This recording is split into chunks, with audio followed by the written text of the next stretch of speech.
Hey, everybody. So, I want to talk about a topic that I've come across for well over a decade, just being a student of the Bible, having read it, cover to cover over 10 times. I remember coming across this for the first time years and years ago, and it kind of led me down a rabbit trail and a great deal of research on the topic. And I wanted to talk about this because it relates to previous conversations that we've had on the question of Yahweh in the Old Testament and also various beliefs that the pagans in the surrounding area had about God and some of the overlap there. And so it comes up in that conversation, among others. And what I want to do in this video here is briefly talk about um, does the Bible call Yahweh Baal, Baal, as you'll often hear it? And there's variations to that name, Bel, Baal, Beelzebub. Does the Bible identify Yahweh, the one true God, as Baal? It's a little bit of a messy topic because it's misleading and confusing. If you look at any kind of scholarly resources on the word Baal, Baal, you'll quickly realize that there's two senses to it. Number one, it's a general title, it means Lord. And number two, it can be a specific deity, a deity named Baal.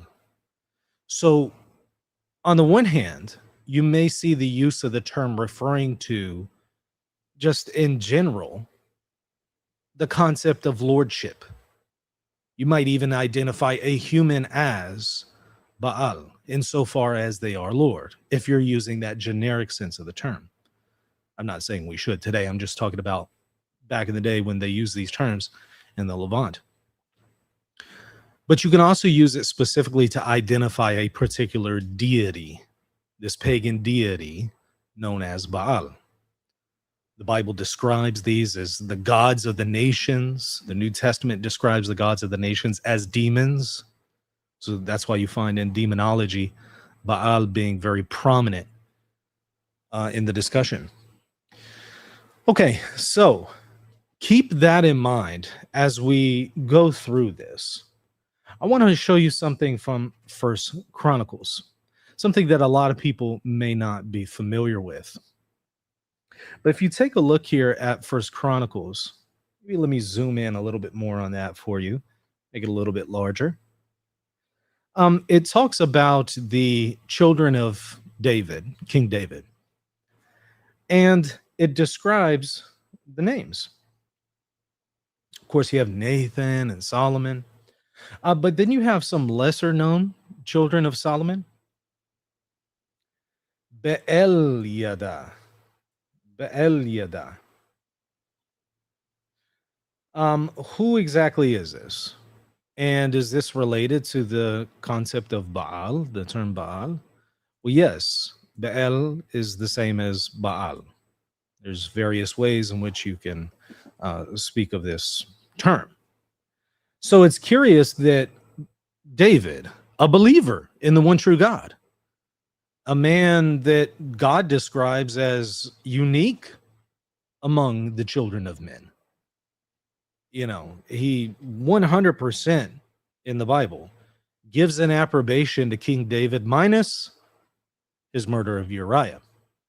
So we have God praising and exalting very heavily David. And here David, the worshiper of the one true God, names one of his sons Be'elyada. The title Baal or Baal is in there. Well, what's going on with that? That's weird. I mean, he doesn't surely believe in this pagan god Baal. He doesn't believe and worship these demons. He's a believer in the one true God. So what exactly is going on there? Well, by the way, if you just look here, the term Be'elyada means Baal knows. Baal knows. So in Hebrew, Yodea, to know, or I know. Baal Yada means Baal knows. This is a curious thing for him to name one of his sons when he's a believer in the one true God. I mean, it would almost be like me naming my children Satan knows or Lucifer knows. It would just be like, wait, what, Michael? I thought you believed with true God. What are you doing? Right? I mean, it would raise a few eyebrows if I were to do something like that. Why didn't it raise eyebrows back then? Well, because of this distinction between Baal as a personal name for a specific pagan god, as opposed to Baal as a general title meaning Lord. Very early on in this time period, the Israelites referred to Yahweh, the one true God, as Baal, not as this pagan deity that we find in Mesopotamia, but rather as simply Lord. It's a generic title. But you could see how that would cause some confusion. You could see how some people would feel misled by that. So the Bible in 2 Samuel changes the name of that son of David. So the author of 2 Samuel alters the name of David's son to avoid this confusion. Because Baal can refer to this specific God or this general title, it's best to just go ahead, remove any ambiguity, remove anything that's misleading, and just change his name. So the author of 2 Samuel changes the name of David's son to Eliada. You can hear Eli in it. That is in Hebrew, my God.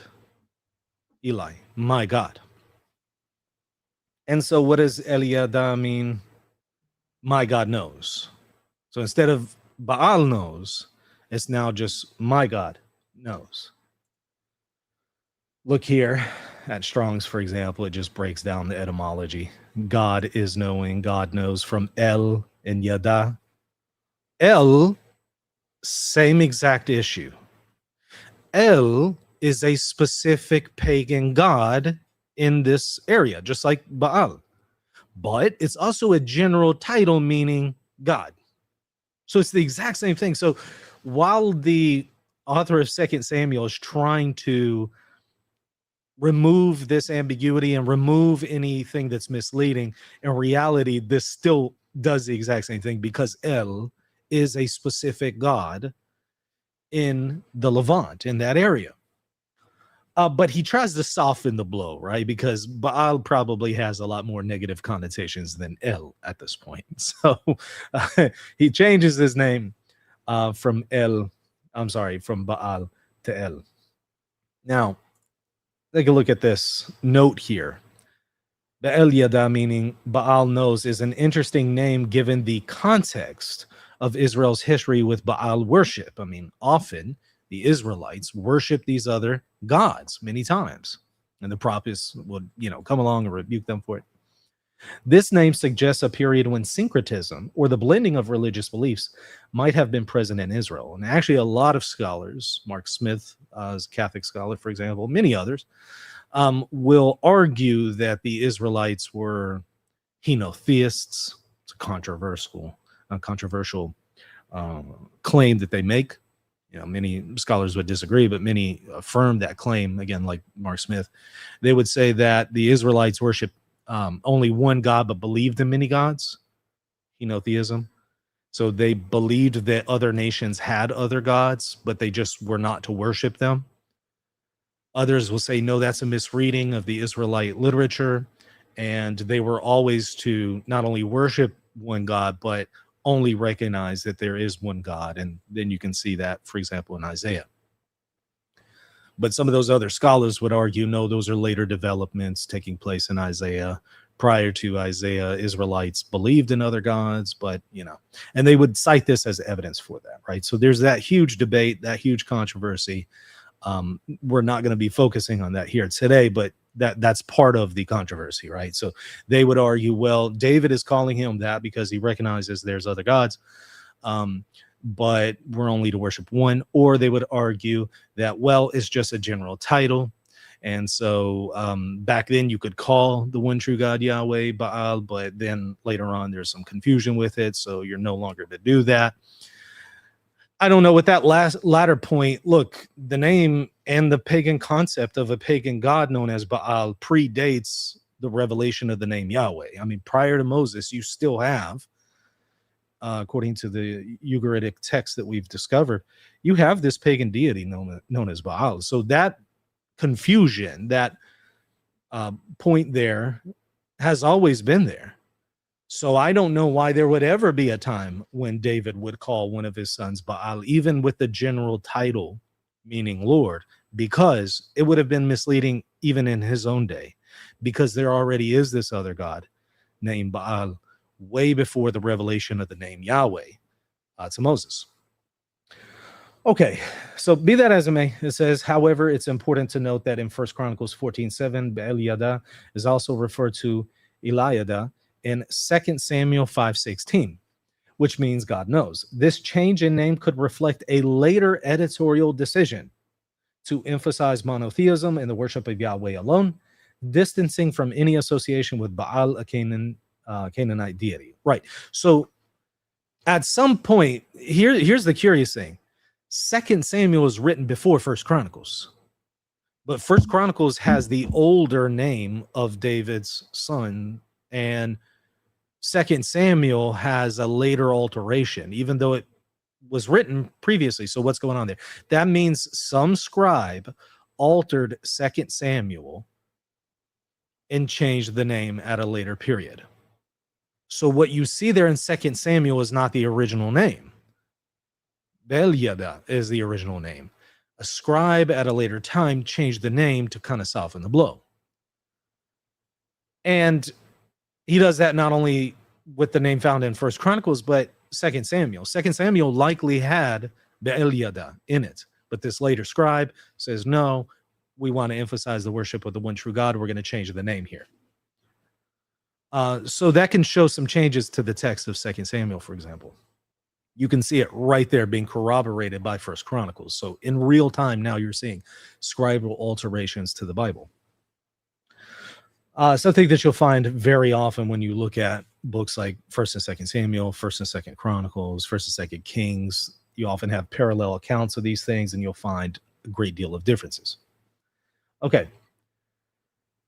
So it says, this highlights the ongoing struggle in Israel's history to maintain a pure worship of Yahweh amidst surrounding pagan influences. Well, I'm not buying that, because that would suggest that David was struggling with worship of pagan gods Baal. That makes no sense. All right, so that doesn't really explain, well, why then did David, a worshiper of the one true God, name his son Eliada? Again, one of the solutions here, rather than trying to say that, he was a henotheist or something like that, is to say there is a difference between the general use of the term, meaning Lord, and a specific use of the term, meaning a specific deity other than Yahweh. Of course, Mark Smith and all these other guys, they believe that ultimately, there were all these different beings and deities. There was Yahweh, there was Baal, there was El in the, Mesopotamian area, and the Israelites adopted the worship of all these gods and eventually kind of dwindled it down to henotheism, and then eventually dwindled it down to monotheism. But then you still see a trace of it left in texts like this. So they have that theory as well. That's, again, Mark Smith, Catholic theologian, probably the biggest authority on that question in this area. So they argue that. Okay, but you can also see this in Hosea, for example. You can see in Hosea a very curious passage. In Hosea 2:16, it says, "And in that day declares the Lord, you will call me my husband," Ishi in Hebrew, "and no longer will you call me my Baal," Baali in Hebrew. Okay, so the Israelites were calling Yahweh Baal at one point. Well, that shouldn't be a shocker to you if you're looking at David naming his son Baal-Yada. You should already know that the Israelites were doing that. And some people will explain it away as, well, this was an abuse. This was them struggling with idolatry.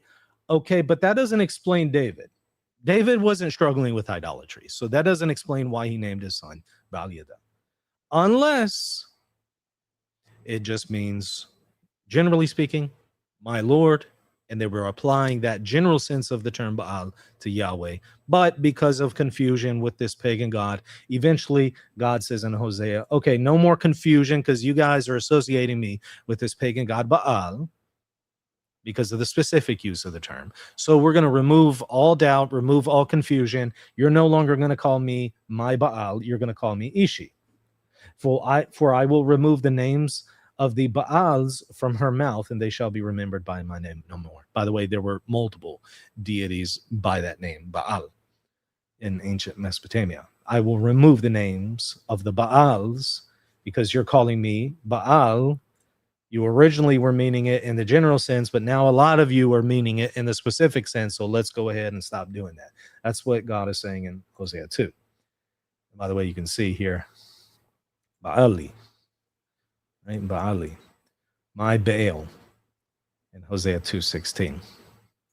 So there's two things going on. Number one, there is the author of 2 Samuel changing the text of the Bible and the name of one of David's sons in order to avoid confusion. So you have scribal alterations to the biblical text. You can see it right there in the Bible itself.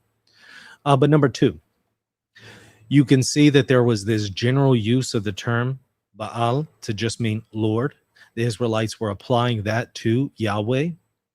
But when it became too confusing, too misleading, and the Israelites were struggling too much with worshiping this pagan god known as Baal and calling Yahweh Baal, then Yahweh in Hosea 2:16 says, no more, you're not going to call me that because you guys are confusing it with a specific being, and I am not that being. I am a different being. I am the one true God. This Baal over here is a demon. So don't call me Baal in the generic sense because it's confusing too many people. That's effectively what's going on here. So was there ever a sense in which you could call Yahweh Baal? According to the Bible, yes. But now that it's way too misleading, you can no longer do it. So it's kind of a disciplinary matter. In disciplinary terms, there was a time in which you could call Yahweh Baal. Now you can't do that, disciplinary speaking, because it's just too misleading. So that's effectively what's going on here. I'd love to hear your thoughts about it. Make sure to drop them in the comment section. Of course, hit the like button, hit the subscribe button. See you later for more.